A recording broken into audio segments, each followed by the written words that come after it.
Je vois les choses en petit bourgeois, un tantinet réactionnaire.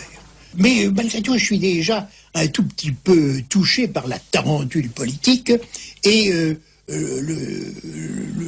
après le 6 février, il y a le 11 février, où il y a les manifestations, qui sont au fond la riposte de la gauche à ce 6 février que l'on considère comme une manifestation de la droite.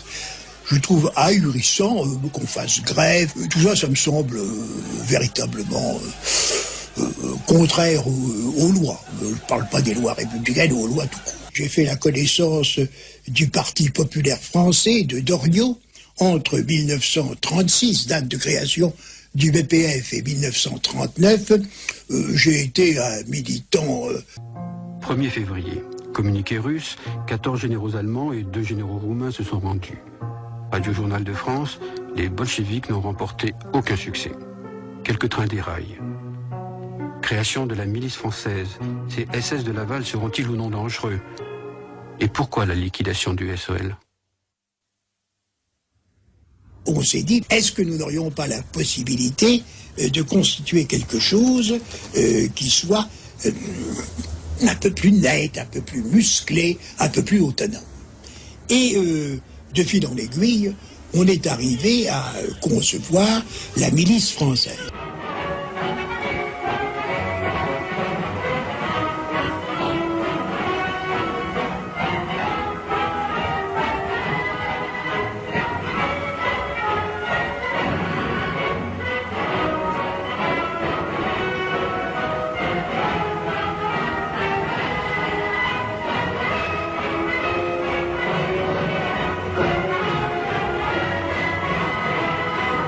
Miliciens faisant la France pure, bolcheviques, francs-maçons ennemis, Israël ignoble pourriture, écœurez la France vous vomit. Début août 1943, nous avons été accueillis par la délégation de la SS en France que commandait Auberg. La conversation, elle est sur le point de s'étendre quand un de ces personnages fait valoir qu'il pourrait y avoir un donnant-donnant, que éventuellement on pourrait peut-être être plus conciliant, à une condition enfin, suggérée, c'est que certains des amis de M. Darmanin prissent engagement dans la Waffen-SS, par exemple.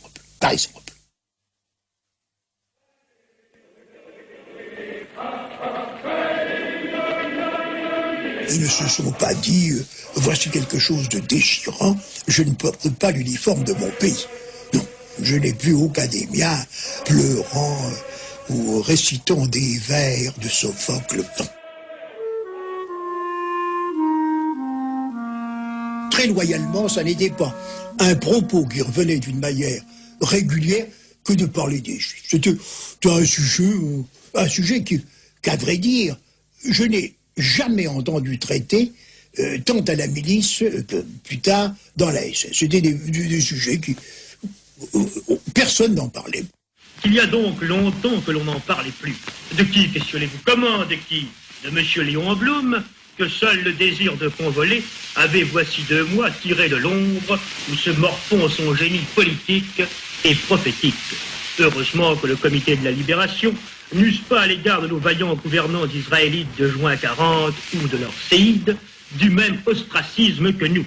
La réintégration de la race élue et de ses acolytes, que seule une barbarie innommable avait écarté des postes de commande, commence à prendre tournure. D'ailleurs, le philanthrope Roosevelt, dont on connaît le zèle humanitaire tant à l'Orient qu'à Saint-Nazaire, n'a pas hésité, il y a quelques jours, à réviser étroitement certaines juridictions giraldistes jugées par trop dures pour ces pauvres petits juifs.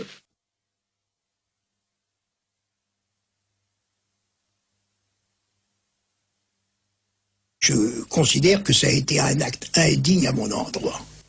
Et j'ai été poursuivi au titre des articles les plus infamants qui puissent exister. L'article 75, c'est trahison du pays en faveur de l'ennemi.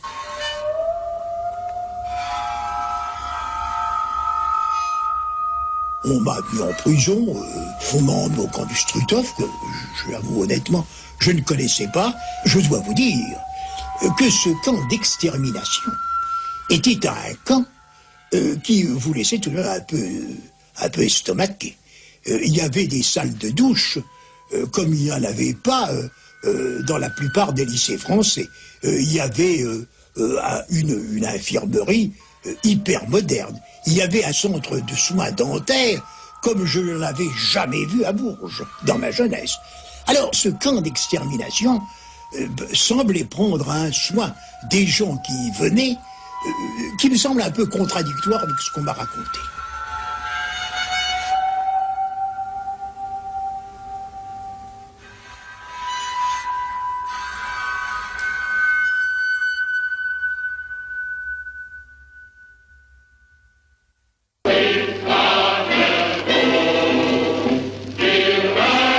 En 1963, une société, la SERP, édite des chants nazis. Parmi les fondateurs de cette société, un certain Léon Gaultier. Oui, ça c'est moi en uniforme SS, un uniforme que j'ai porté pendant plus de 2 ans, parce que j'étais engagé volontaire dans la Waffen-SS, qui était dépendant de l'armée allemande, mais qui n'était pas l'armée allemande. Mais le véritable patron de cette société d'édition n'est autre que Jean-Marie Le Pen. Il est d'ailleurs condamné à cette occasion, en 1968, pour apologie de crimes de guerre. Jean-Marie Le Pen choisit les pochettes, sélectionne les chants et gère l'aspect commercial de l'opération. L'actionnaire Léon Gaultier s'en félicite. Mais M. Le Pen est loin d'être un imbécile. Et je suis persuadé que s'il a choisi ces disques-là, c'est parce qu'il savait qu'ils étaient porteurs. C'est uniquement commercial comme choix? Ça peut être également affectif, mais il n'y a aucune raison qu'on n'unisse pas les deux.